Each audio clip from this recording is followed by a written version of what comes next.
damuwa saboda ina son akwai mamaki. Tashin hankali na. Gaskiya ne. Me yaya na tsanar soyayya? Bai yasa bai so kika ambaci hakan aurensa ba? Sani ba ko ni in ce baya so ko kuma akwai wani dalili. Ya kamata mu san haka.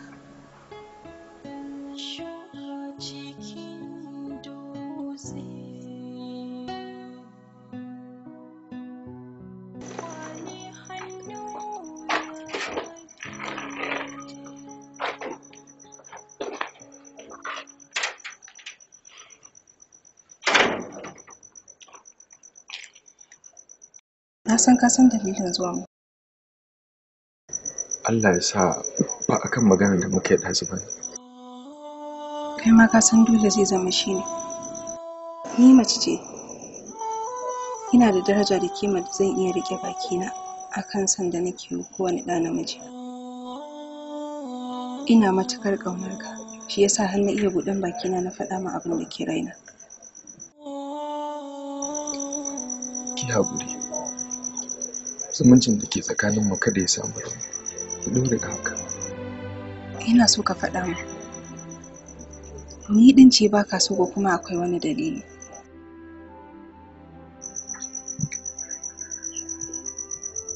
Dan Allah ki haƙuri ki guje ni. Ki taimake ni ki yi nesa da ni. Dan Allah.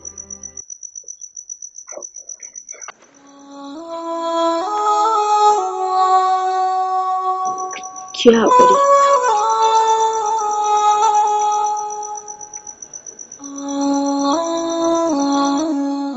Haya sona, ya tsare ni. Ki haƙuri. Ki haƙuri ranki da kai. Ta rana sai labari.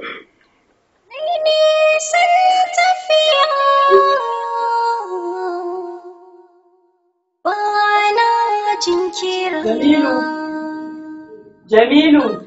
Na'am. Assalamu alaikum. Ga me neman ka.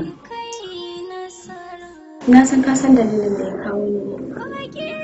Na zo ne in yi maka magana a matsayina na talaka ƴar uwarka. Na zo ne in taimaki ma'aunin ladarka. Ina jinki. Surayya marainiya ce, ba ta da uwa, ba ta da uwa. Babban tashin hankali ta rasa farin cikinta. Tana da ciwon hawan jini. Ta samu wannan hawan jinin ne sanadiyyar rasuwar mahaifiyarta. Ƙaramar damuwa ce yake kwantar da ita. Ka tausaya ka karɓi soyayyarta. Wannan shine farin cikin da ta amsa bayan rasa wasu farin ciki da ta yi. Allah sarki. Na tausaya mata. Saboda ni ma na san zafin maraici. Domin ni ma na rasa mahaifina. Sai dai na so a ce ta wani fannin ta nemi taimakona. Ba wannan ba da ta samu lada. Ta wannan hanyar ma za ka iya taimakonta. Ba zan iya ba. Me yasa?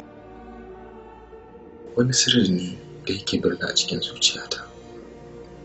Bai zama lallai ya sanar da kowa. Kai ka dawo mata da farin cikinta, har da yayanta, da matan yayanta, har da ni. Don Allah, kada wani dalili ya sa ka hana mu wannan farin ciki. Zan tafi, amma ina mai tabbatar maka da cewa kana gab da yin kisa.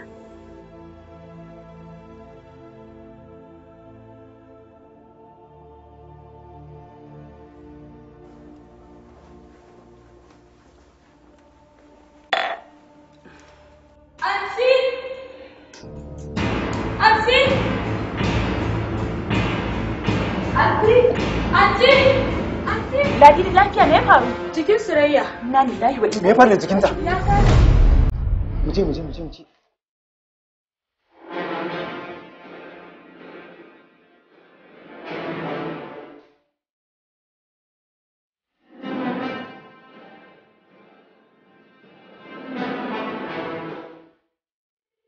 Me ya faru da ita? Me yasa biki gaya mana tun jiya ba? Ita ta hana ni saboda ba ta buƙatar ganin tashin hankali. Me bambancin jiya da yau? Ina so in san dalilin da yasa ta tsinci kanta a cikin wannan halin. Kai haƙuri doctor. Kin ga, karki ba ni haƙuri kin ji? Sai an gaya min dalilin da yasa ta tsinci kanta a wannan halin. Na san dalili. Ba ni labari me dalilin? Jamil Nafsin. Jamil Nafsin? Wallahi ya fita tun ɗazu. Zai daɗe ne inda ya ce? Da shi ma kaman ba za ya fita ba. Don kama akwai wata damuwa da take tare da shi. Wallahi akwai wani taimako da nake so yi min da shi yasa nake neman shi cikin gaggawa. Ya je neman aiki ne tunda an anshi takardunsa kuma yau suka kira shi. Amma sai dai ka bar sallau in ya zo a sanar da shi.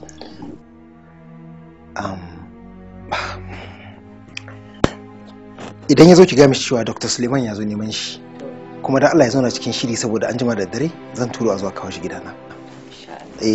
Kuma ga wannan da ya ce sai an jima kenan.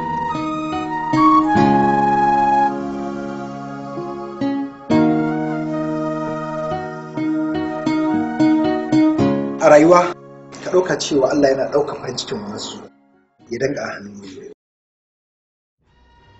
Munan farin cikin ya ɗauke shi ya danga a hannunka. Magudan kuɗi, mota, gidan kanka duk za ka mallake su da kuma duk wani abu da ya saka farin ciki da walwala idan har za ka ba mu farin cikin mu.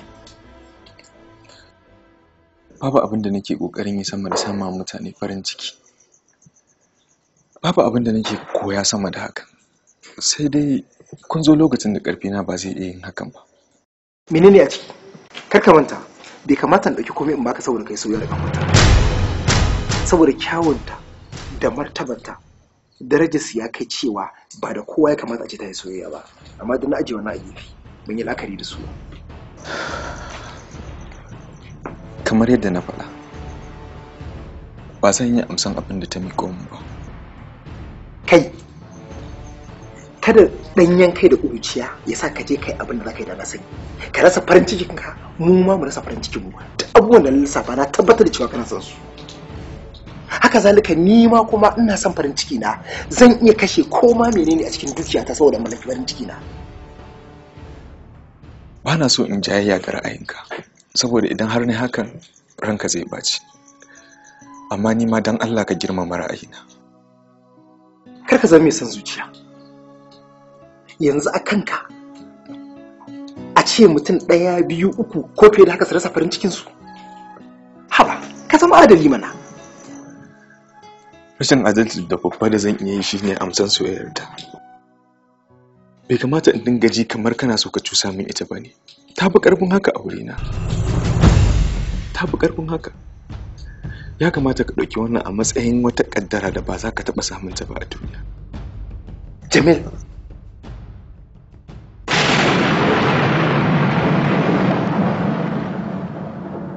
Jamil.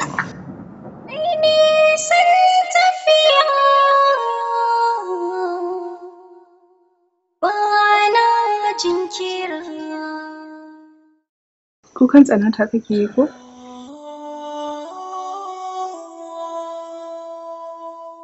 Ina kuka ne saboda na kasa sama wasu farin ciki. Na kasa ba wasu jin daɗi. Karka damu. Amma ina neman wata alfarma a gurinka. Allah ya sa zan iya. Ban taɓa son wani ɗa namiji a rayuwata ba. Ban taɓa furta wani ɗa namiji kalmar so ba. Dan Allah ka ce kana so na koda da wasa ne. Saboda ni ma in ji farin cikin da ake ji a cikin raina. Ki hakuri. Kada ka hana ni ɗanɗanon farin cikin da ake ji na rayuwar soyayya. Ka faɗa a littattafanka cewa so yakan shammaci mutum. Ka faɗa a littattafanka cewa so makaho ne. Kuma ka faɗa a littafinka cewa ta abin da ya fi farin ciki.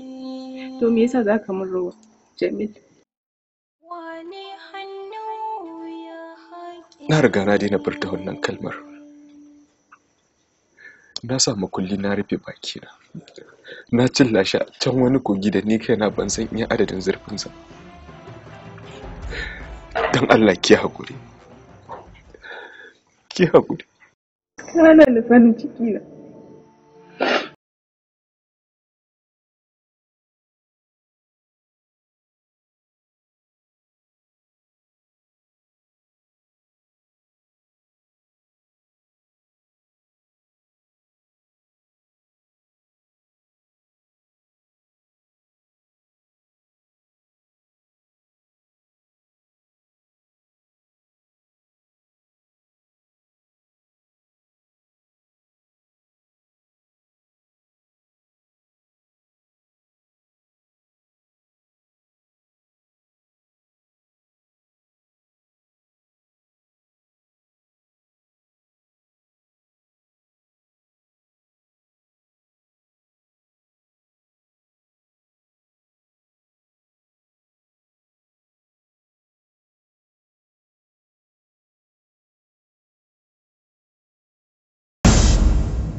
Na karanta littafanka, na ga abubuwan da suke ciki, na gane cewa kana amfani da irin kalmomin soyayya da kake rubutawa a ciki ne don ka sa 'ya'yan mutane su faɗa soyayya da kai.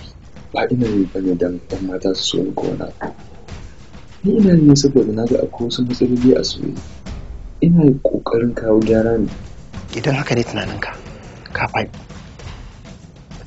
Ina jin baka san yaya soyayya take a wurin mu ba ko? To bari in baka labarin abin da ya jefa soyayya cikin halin da take ciki.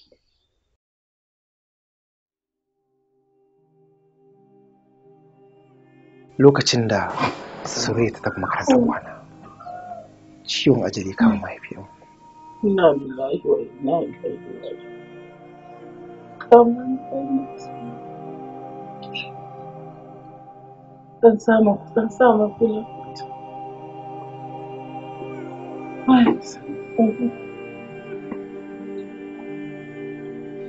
Alaikum ya Allah.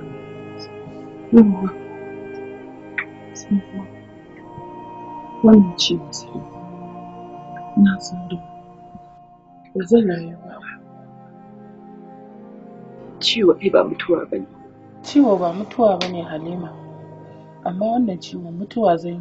Kuma ki daina faɗan haka. In kina faɗa haka sai ki daga mana hankali. Kin san ranar mutuwa ki ne? Suleiman, duk da ban san ranar mutuwa ta ba, amma ni na san abin da nake ji a jikina. Suleiman. Halima. Dan Allah ku daina kuka. Ku saurare ni ku ji nasihar da zan muku. Na so a ce kanwa kuna nan zaune. Dan Allah, dan Annabi, ka kula da kanwarka. Tunda kun san dai ba zan rayu ba. Ku kula da makarantar Suleiman. Ka ba ta dukkan kyautatawa. Suleiman, ka riƙe ta kamar yadda ni nake inda ina da rai zan riƙe ta. Allah ya nufa ba zan riƙe ta ba. Halima, ki yi haƙuri da ƙanwar shi. Na bin muku aiki. Na so a ce na aurar da ita, amma Suleiman tun da za ka da karkace amanar ƙanwar. Allah ya muku albarka. Halima, na'am, ki yi haƙuri. Allah ya miki albarka. La ilaha illallah Muhammad Rasulullah sallallahu alaihi wasallam. Inna lillahi wa inna ilaihi raji'un. Inna lillahi wa inna ilaihi. Lokacin da aka je aka ɗauko Surayya daga makaranta, da ta fahimci cewa Hajiya ta rasu, sai ta shiga wani hali. Tsawon shekara 3 kenan mun kasa samun farin cikinta da walwala. Tana cikin damuwa, wanda koke-koke ba abin da take yi. Sai ta fara karanta wa'annan littafan naka. Sanadiyar haka ta buƙaci ta ganka. Da ta ganka, sauƙin shan kai shiga ranta. Kai ka dawo mata da farin cikinta. Kai ka sa ta koma yin walwala. Amma abin mamaki, mun yi magiya mun roƙe ka amma ka ka taimaka mana har sai da ka kai ta gadon asibiti. Na zo in maka godiya ne saboda abin da kai mana. Ikon Allah, me ke faruwa ne da Allah, doctor? Ki tambayi ɗanki, shi kamata ya gaya miki. Ƙanwata tana son shi zai taimake mu ya fito da ita daga cikin masifar da take ciki, amma ya ƙi taimaka. Yanzu tana gadon asibiti tana kwanci, rai a hannun Allah. Asibiti? Na zo ne in muku godiya. Mun gode, Allah saka da alheri. Zo doctor, zo da Allah. Zo muku me? Ya haƙuri. Kai haƙuri dan Allah.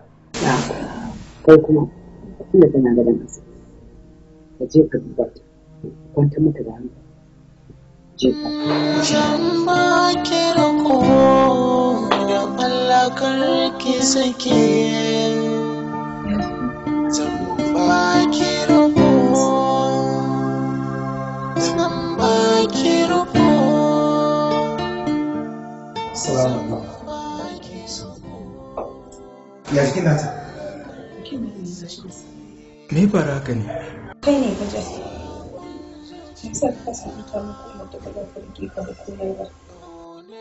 Saboda bakina ba zai iya furta kalma. Saboda ni, me yasa kake faɗin haka? Kai wani irin mara tausayi ne? Baka ganin halin da take ciki ne? Ina furta mata. Ba zan iya mata soyayya da gaske. Akan me? Na riga na samu kulli na tun da ce baki. Saboda na. Ya dai kamata in gaya muku gaskiya. Wataƙila za ku yarda da haka.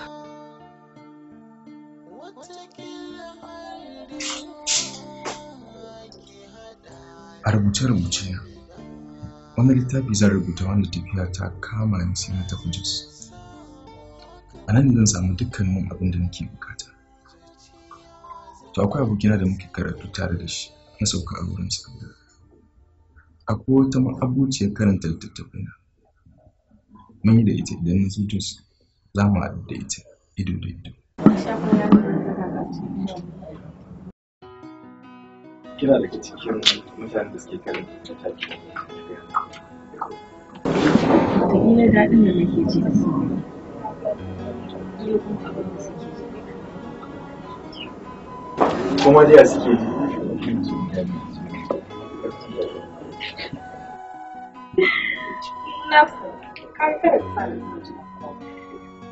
Dama ke yarda da shi.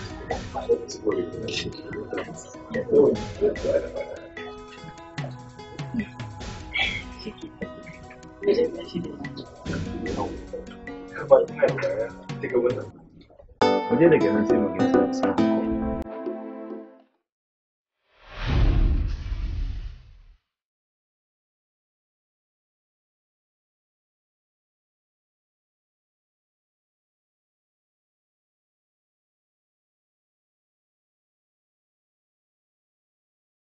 Dole ne kaga jikinta ya yi sanyi.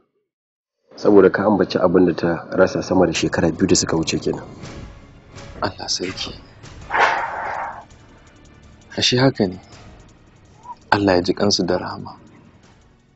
Amin, na gode. Adama. Ke ya sunanki? Aliya.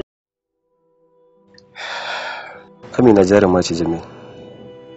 Ta daɗe tana bani labarinka. Kuma kai ne namiji na farko da ta fara ambata har ta iya bani labarinka. Wannan dalilin ne yasa na ce da Allah idan ka zo ka shigo domin mu gaisa. Allah sarki. Saboda ni ba zan iya fita ba. Kamar ya? Jamil kenan. Nan da ka gani shekara 1 kenan. Ba na iya motsi ko da kanan zuwa can. Amina ce take shiga da ni ciki ta kuma fito da ni waje idan ina son fitowa. To wannan wani irin ciwo kenan? Ai Jamil, ɓarayin jiki na ɗaya baya amfani.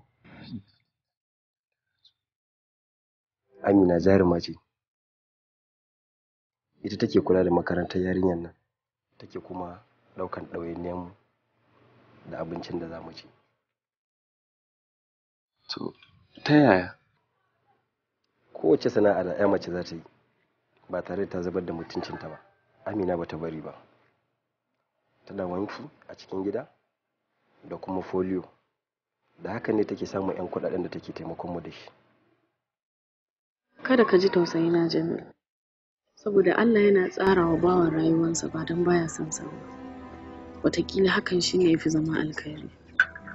Kuma kaga mu a haka ai muna jin daɗi tunda mun fi wasu da yawa. Me yasa baki gaya min cewa ke marainiya bace Amina?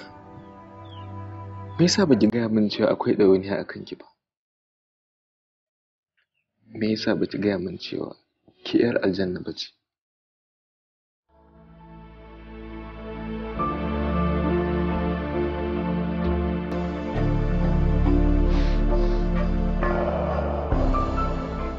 Na san kina wani aiki na likitoci ko? Kowane irin aiki nake yi, ka san ka kai matsayin da zaka iya kira na a kowane lokaci yanzu. Saboda me kika bani wannan dama da daraja? Saboda ka riga ka zama dan uwana. Kuma har na faɗa maka wani sirri na da bai kamata kowa ya sani. Na gode sosai da wannan damar da kika bani. Jiya na kasa barci. Na san kwana kai kana damuwa a kaina. Dan Allah da zaka cece ni, da ka daina jin tausayina kana damuwa a kaina saboda bana so. Ya zama dole in tausaya miki. Saboda matsayinki ya hau mizanin da ya wajaba a ce an tausaya miki. Matsayinki na ya mace. Ni bana son kowa ya ji tausayina. Wannan abubuwan da suke faruwa daukan shi nake a matsayin jarabawan da Allah ya dora mu. In wani ya ji tausayina sai in gaza. Kai hakuri ka daina damuwa a kaina. Na san ba za ki taɓa sauyawa akan halinki ba. Amma ya zama wajibi in ci gaba da tausaya miki. Jamil, dan Allah ka daina tausaya mu. Ya kamata mu shiga cikin gari yayi ko?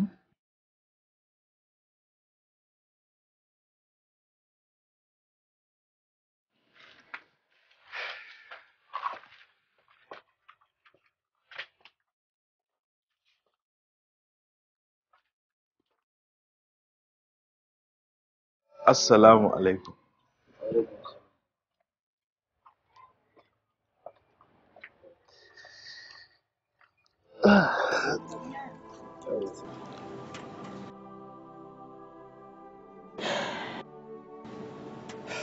Fuskan kana bani labarin cewa ka shiga damuwa akan Amina.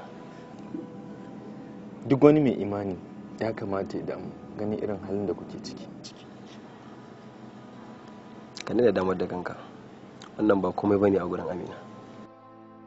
Allah sai. Ku yi hakuri. Na damu akan matsalar ku. No. Lafiya lau. Yau baki je makaranta ba? Na je na dawo. Ai Amina ba ta barin ta gida. Takan iya hana kanta cin abinci domin ta tabbatar kanwarta ta je makaranta. Hakan yana da kyau. Domin karatu abu ne mai kyau. Wata rana ita za ta taimake ta.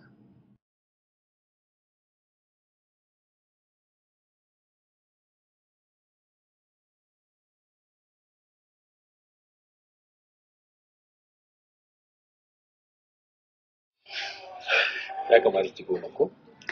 Na gode da irin kulawan da kake mani. Ba na son. Sai a zo.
ina so zan koma garin amma ina so kafin koma sanar da ke wani abu da ya kamata a cikin sani. Za ka tafi? Ni kaina sai ina jin kamar kar in ji. Ai ka riga ka zama dan uwa ne. Ji nake da ma kai ta zama da ni. Allah sarki. Ina neman wata alfarma a wajenki amma inda hali. Ka fi ƙarfin neman alfarma a wajen. Kawai sai dai ka faɗa a yi maka. Ina so in shiga cikin zuri'arku. Ina so mu ci gaba da riri ta farin ciki har ƙarshen rayuwar mu. Me yasa kake son shiga cikin alhalin ba mu da komai? Alfarma fa ne. Ina son ki. Kuma ina so ke ma ki so. Ka furta mu abin da nake jin tsoron ci daga gare ka. Ka sanar da ni abin da nake ta'addu'an kada ya fito. Saboda me Amina? Saboda ba zan taɓa iya amincewa da kai. Ba zan taɓa iya amsan soyayyarka ba. Haba Amina, ba ki yarda da halayyata ba? Ko ban yi miki kyan da zaki so ni ba? Kana da kyau. Kana da kyan hali. Amma ba zan iya son ka. Zan ba ki rako da Allah kar ki sake. Ki tsaya mana Amina. Menene dalilin da zai sa ba za ki amshi soyayyata ba? Menene illata? Ki sanar da ni dalilin da yasa ba za ki amshi soyayyata ba. Menene illata? Wani kuskure ne ki sanar da ni laifin saboda kada in mutu ba tare da na san kuskuren da na yi. Jamil, ka daina faɗan abin da ba zai yi ba. Ka daina gaya min irin waɗannan maganganu. Idan ka ce za ka so ni me za ka so? Talauci ko wahala? Ka duba gidan da muke ciki. Ba namu ba ne. Dan Allah ka kyale. Ka shiga duniya akwai mata. Akwai matan da suke son ka wanda na tabbatar sun fi ni komai. Kyau, dukiya, mulki, komai da komai. Ka je ka nemi daidai da kai. Ni ba daidai da kai ba ne. Idan ka zauna abin da za ka samu su yaudara. Me kike so in miki da zai tabbatar da cewa ina son ki? Ka daina bibiya ta. Ka haƙura da ni. Ka guje ni. Ka bani da iya waɗannan kaɗai sun ishe ni.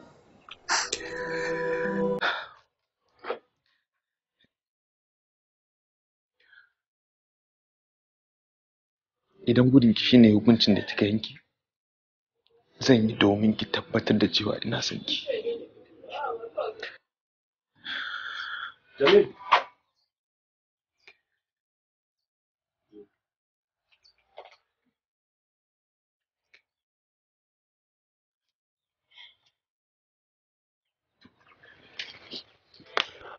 Ganiya. Ka dawo gobe ka amshi soyayyar Amina. Bayan mun gama baka labarin dalilin da yasa take gudun ka. Amma Amina za ta so ka idan dai har ka yarda da shan.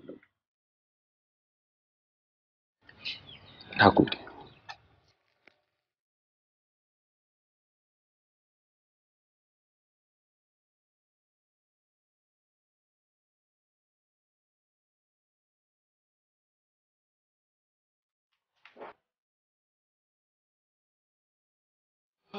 Assalamu alaikum. Assalamu alaikum.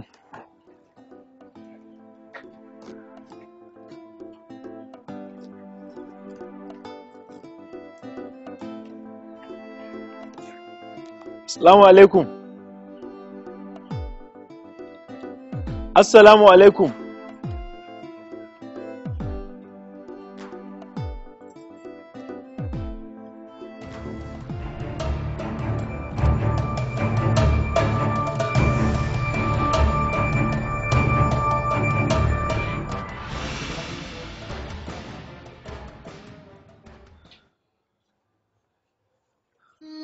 Zan ba ki rako da Allah kar ki sake. Zan ba ki rako. Zan ba ki rako. Zan ba ki rako da Allah kar ki sake. Sakon zuciyata ƙaunar ki take bako ne na taho ki masauki na bida zaton da nake zaki ban kasan dai bai kamata ka rika sa kanka da cikin damuwa ba kada wani rashin lafiya bai zo ya kama ka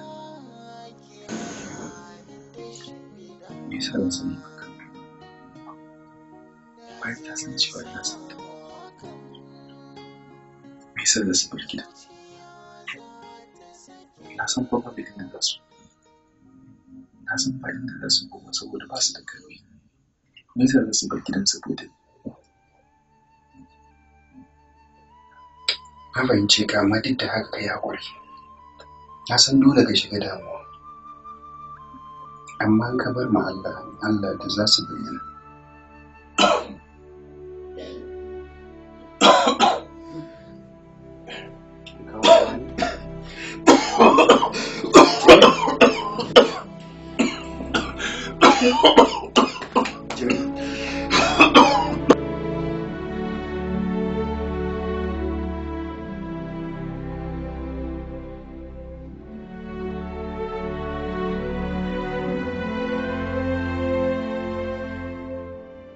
abokina ka san me nake so in gaya maka bai kamata ka sa damuwa a ranka saboda hakan zai iya haifar ma da matsala ba kuma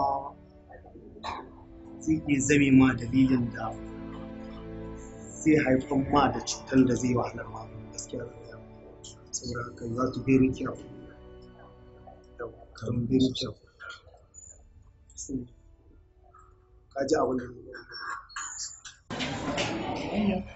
zai kawo kina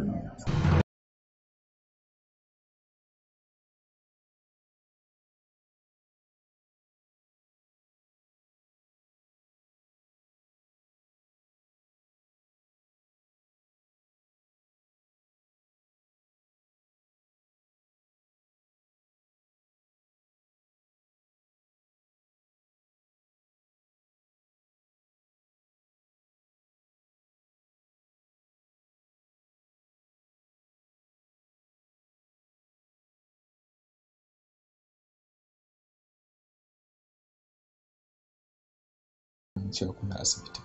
Jamil, bacin ka fita na saurari Amina. Amina tana son ka tuna matuƙar ƙaunar ka. Amma akwai nauyi a kanta. Ita take ɗauke da nauyi a duk gidan saboda ganin yadda muke. Kuma masu gidan nan sun ba mu notice lokacin da za mu tashi. A hakan ne na gaya mata cewa ta bi ka ta gaya maka dan ni ban ɗauki wannan dalili ba.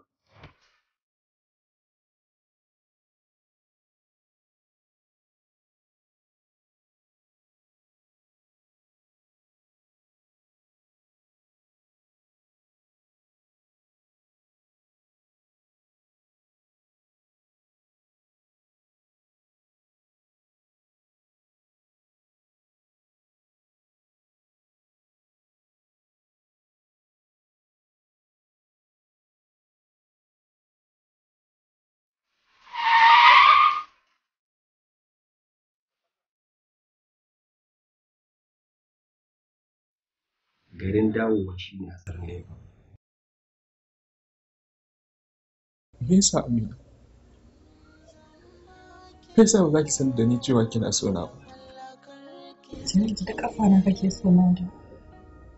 Kuma na samu matsala. Amina, ina so ki san cewa ke ni ke so ba kafa ki. A'a Jamil, duniya ta canja, yanayi ya sauya. Ana son mu ci gaba da tafiya da kai da haka. Wata rana ka je ka samu wacce tafiya da ka guje ni. Kawai ma haƙuri. Na yi miki alƙawarin cewa daga ke ba zan ƙara furta wata mace kalmar so ba har abada. Iyaye Kabir, zan ci gaba da ɗaukan dukkanin ɗawainiyar ku. Allah ya baka ikon cika wannan alƙawarin da ka ɗauka. Godiya miki. Tabbas kana da gaskiya. Idan dai ba son zuciya ko mutunci za a yi ba, to ya kamata mutum ya amince da abin da ka faɗa. Gaskiya Jamilu, ni ma na goyi bayan ka in dai haka ne kana da gaske. Jamilu, ashe farin cikin da nake a kanka ba a banza ba ne. Mutumin da nake so mutum ne wanda ya san muhimmancin alƙawari. Na tabbata inda ni kake wa irin wannan san, ba za ka taɓa son wata ya mace ba. Ina yi wa ‘yar uwata Amina fatan alkhairi. Ina so ka sake riƙe ta da kyau, ka ƙara riƙe mata alƙawari, domin ta cancanci haka. Na so a ce wani abu kika ne. Ta ke na miki shi da kankan.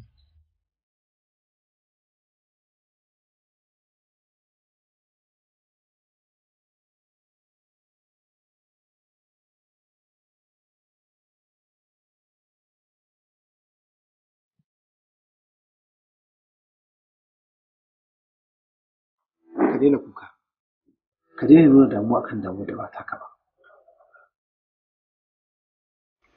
Dole ne in kuka, Doctor, saboda na kasa ba ku farin cikin da kuke nema daga gare ni. Za ka ban farin ciki idan ka amince da abin da na zo ma da shi yanzu. Allah ya sa ba irin abin da kuke nema a baya ba ne. Soyayya ce ta ce yanzu in same ka, mu roƙi ka ba mu izini, sannan kai mana kwatancin gidansa Amina, saboda muna so mu je mu taimaka mata akan a gyara mata kafarta. Gyara kafarta, Doctor? Kwarai. Ina da wani abu ne, likitan da shi ne. Ina da yakinin cewa idan aka kai ta gurin shi, in Allah ya ga zai nema mata magani. Godiya ya yi kaɗan nuna farin ciki na, Doctor. Allah ya saka da alkhairi. Mu da ya kamata mai farin ciki, domin idan ka amince da wannan, na tabbata hakan zai sa su yi farin ciki, kuma farin cikinta shi ne nan. Na gode, Doctor.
Hadari ake a gari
Dokta mu gode na saka da kai. A Suraya mu ja mutu ya masa da kai. Abdul za mu tafi tare kenan. Zan ɗan kwana biyar ko wani gidan kenan. Ko fito.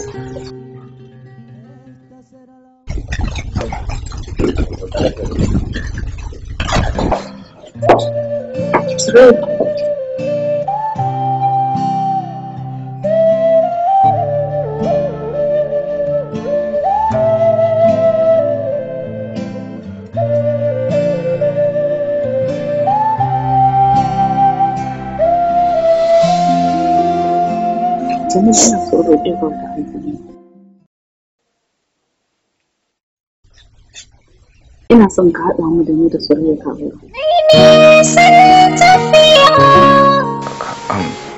Amma ki kika sa in miki alƙawarin cewa bayan ke zan ƙara furta mata kalmar soyayya. Na san ni na sa ka kai wannan alƙawari. Kuma ga shi har lokaci ya zo yanzu baka karya ba. Ya tabbatar da cewa kana da aminci. Amma ina ƙara roƙonka. Kai haƙuri ka haɗa maka aure ne.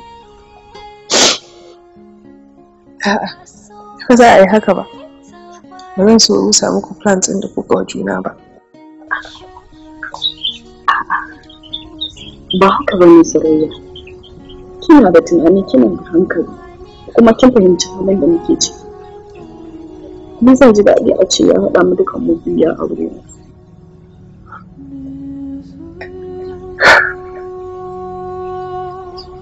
Na amince.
Since